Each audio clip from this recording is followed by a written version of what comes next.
اعوذ باللہ السمیع العلیم من الشیطان الرجیم، بسم اللہ الرحمن الرحیم۔ والتین والزیتون وطور سینین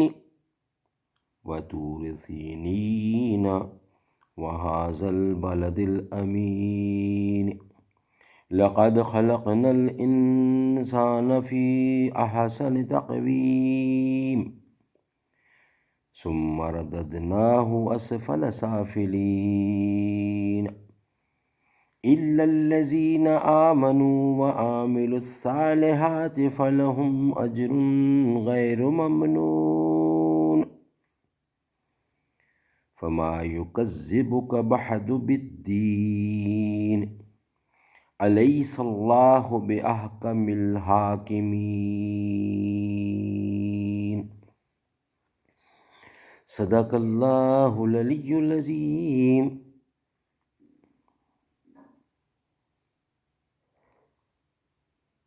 اما یتساءلون، پارہ نمبر 30، سورت 3 التین نمبر ہے اس کا تعداد کے لحاظ سے 95 سورت التین۔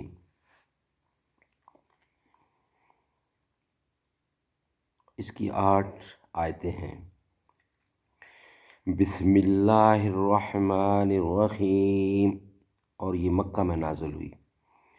شروع اللہ کے نام سے جو بے حد مہربان اور نہایت رحم والا ہے۔ والتین والزیتون، قسم انجیر کی اور زیتون کی، وطور سینین، اور طور سینین کی، وہذا البلد الامین، اور اس شہر امن والے کی۔ لقد خلقنا الانسان فی احسن تقویم، ہم نے بنایا آدمی خوب سے اندازے پر۔ ثم رددناہ اسفل سافلین، پھر پھینک دیا اس کو نیچے سے نیچے۔ الا الذین آمنوا وعملوا الصالحات فلہم اجر غیر ممنون، مگر جو یقین لائے اور عمل کیے اچھے سو ان کے لیے ثواب ہے بے انتہا۔ فما یکذبک بعد بالدین، پھر تو اس کے پیچھے کیوں جھٹلائے بدلہ ملنے کو، پھر تو اس کے پیچھے کیوں جھٹلائے بدلہ ملنے کو۔ الیس اللہ باحکم الحاکمین، کیا نہیں ہے اللہ سب حاکموں سے بڑا حاکم۔ صدق اللہ العلی العظیم۔ تشریح۔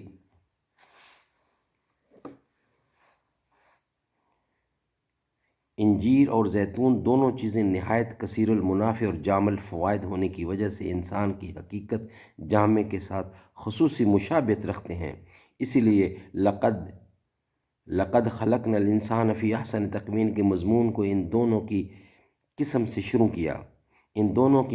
شروع کیا، اور بعض محققین کہتے ہیں کہ یہاں التین اور زیتون سے 2 پہاڑوں کی طرف اشارہ ہے جن کے قریب سے بیت المقدس واقع ہے۔ گویا ان درختوں کی قسم ان دونوں کی قسم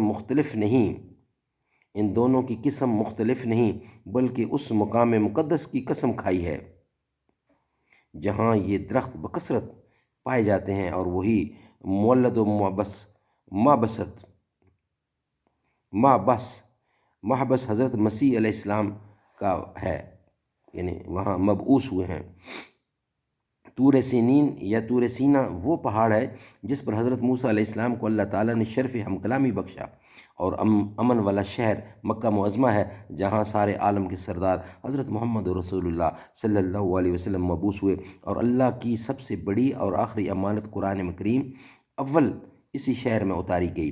تورات کے آخر میں ہے، اللہ طور سینا سے آیا اور سائیر سے چمکا، سائیر سے چمکا جو بیت المقدس کا پہاڑ ہے، اور فاران سے بلند ہو کر پھیلا، فاران مکہ کے پہاڑ ہیں۔ یعنی یہ سب مقامات متبرکہ جہاں سے ایسے ایسے اور علو العظم پیغمبر اٹھے، گواہ ہیں کہ ہم نے انسان کو کیسے اچھے سانچے میں ڈھالا اور کیسی کچھ قوتیں اور ظاہری و باطنی خوبیاں اس کے وجود میں جمع کی ہیں۔ اگرچہ اگر یہ اپنی صحیح فطرت پر ترقی کرے تو فرشتوں سے گویا سبقت لے جائے، بلکہ مسجود و ملائکہ بنے۔ حضرت شاہ صاحب رحمۃ اللہ لکھتے ہیں کہ اس کو لائق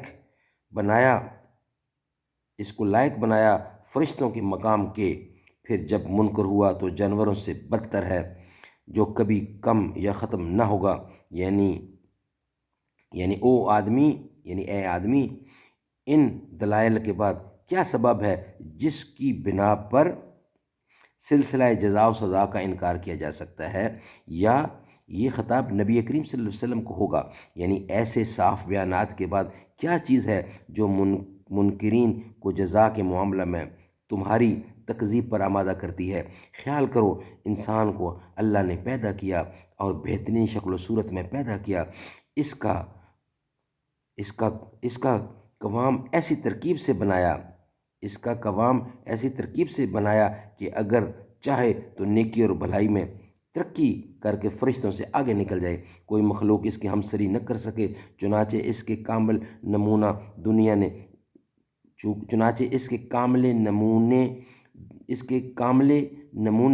دنیا نے شام، بیت المقدس، کوہ طور اور مکہ معظمہ میں اپنے اپنے وقت پر دیکھ لیے، جن کے نقش قدم پر اگر آدمی چلیں تو انسانی کمالات اور دارین کی کامیابی کے اعلیٰ ترین مقامات پر پہنچ جائیں۔ لیکن انسان خود اپنی بدتمیزی اور بدعملی سے ذلت و ہلاکت کے گڑھے میں گرتا ہے اور اپنی پیدائشی بزرگی کو گنوا دیتا ہے۔ کسی ایماندار اور نیکوکار انسان کو اللہ تعالیٰ خواہ مخواہ نیچے نہیں گراتا، بلکہ اس کے تھوڑے عمل کا بے اندازہ صلہ مرحمت فرماتا ہے۔ کیا ان کے حالات کے سننے کے بعد بھی کسی کا منہ ہے جو دین فطرت کے اصول اور جزا و سزا کے ایسے معقول قاعدوں کو جھٹلا سکے؟ ہاں، ایک ہی صورت تکذیب و انکار کی ہو سکتی ہے کہ دنیا کو یوں ہی ایک بے سرا کارخانہ فرض کر لیا جائے، جس پر نہ کسی کی حکومت ہو، نہ یہاں کوئی آئین و قانون جاری ہو، نہ کسی بھلے برے پر کوئی گرفت کر سکے۔ اس کا جواب آگے دیتے ہیں، الیس اللہ بأحکم الحاکمین، یعنی اس کی شہنشاہی کے سامنے دنیا کی سب حکومتیں ہچ ہیں۔ جب یہاں کی چھوٹی چھوٹی حکومتیں اپنے وفاداروں کو انعام اور مجرموں کو سزا دیتی ہیں، تو اس احکم الحاکمین کی سرکار سے یہ توقع کیوں نہ رکھی جائے کہ وہ نہ کرے گا مدد، وہ کرے گا۔ اللہ تعالی ہمیں عمل کرنے کی اور ایمان مضبوط کامل رکھنے کی توفیق عطا فرمائے۔ اللہ تعالی ہمارے ماں باپ کو، ہمیں ان کی خدمت کرنے کا پورا جذبہ دے، اور جن کے ماں باپ اس دنیا میں نہیں ہیں، اللہ تعالی ان کو جنت الفردوس میں جگہ دے، ان کی غلطیوں، گناہوں، گستاخیوں کو معاف فرمائے۔